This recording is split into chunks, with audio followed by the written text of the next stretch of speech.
Je suis Émilie Lila et j'ai fondé Mollo. C'est une solution pour diminuer la consommation d'eau lors de la douche. En fait, c'est un démimètre qu'on met au niveau du flexible de douche et qui nous permet de savoir en temps réel combien on consomme. Il y a un petit anneau lumineux qui nous indique quand on consomme un peu trop. Grâce à Mollo, aujourd'hui, on diminue de 25% la consommation d'eau dans une résidence étudiante.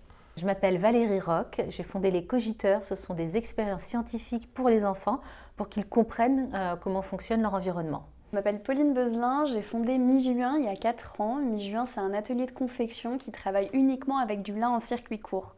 Donc on essaie de revaloriser une matière qui pousse quasiment uniquement sur le littoral de la Manche, beaucoup en France et qui part d'habitude en Asie. On essaie de valoriser localement cette plante et d'en faire des beaux produits au sein de notre atelier normand.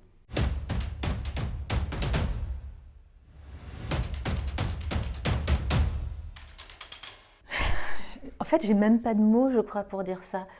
Je me dis que il y a 97% des Français qui ne savent pas que généralement leur coiffeuse va être leur entrepreneuse et va gérer un salon de coiffure. C'est une entreprise.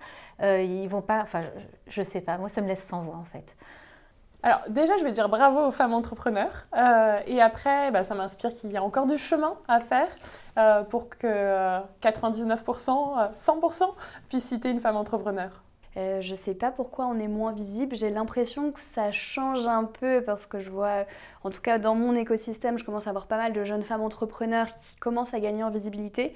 Mais ce chiffre-là semble montrer qu'on est encore très très loin de notre objectif et je pense que c'est essentiel de montrer aux jeunes filles qu'on peut aller vers l'entrepreneuriat et que c'est une merveilleuse source de liberté et d'épanouissement.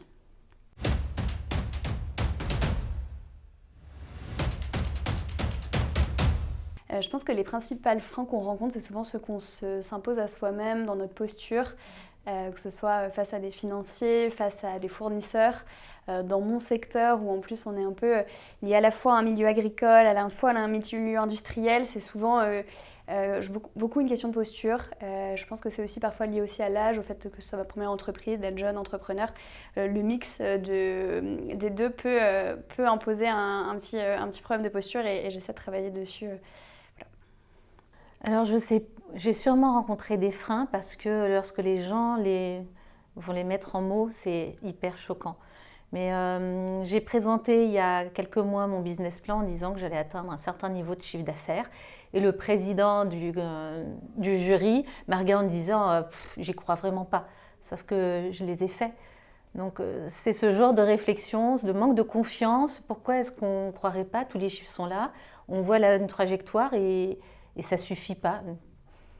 Parlerai peut-être de situations cocasses.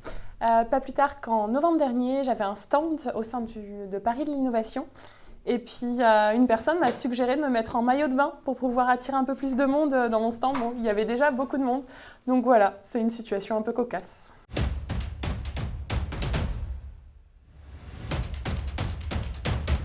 Alors ce qu'on peut faire pour accroître le nombre de femmes entrepreneurs, c'est par le modèle, par la visibilité, et c'est ce que vous faites aussi. Je pense qu'il faut des rôles modèles, c'est souvent ça, hein, c'est quand on est jeune, on est inspiré par d'autres et du coup je pense qu'il faut davantage de rôles modèles un peu partout qui montrent que l'entrepreneuriat c'est possible et que c'est une super source d'épanouissement.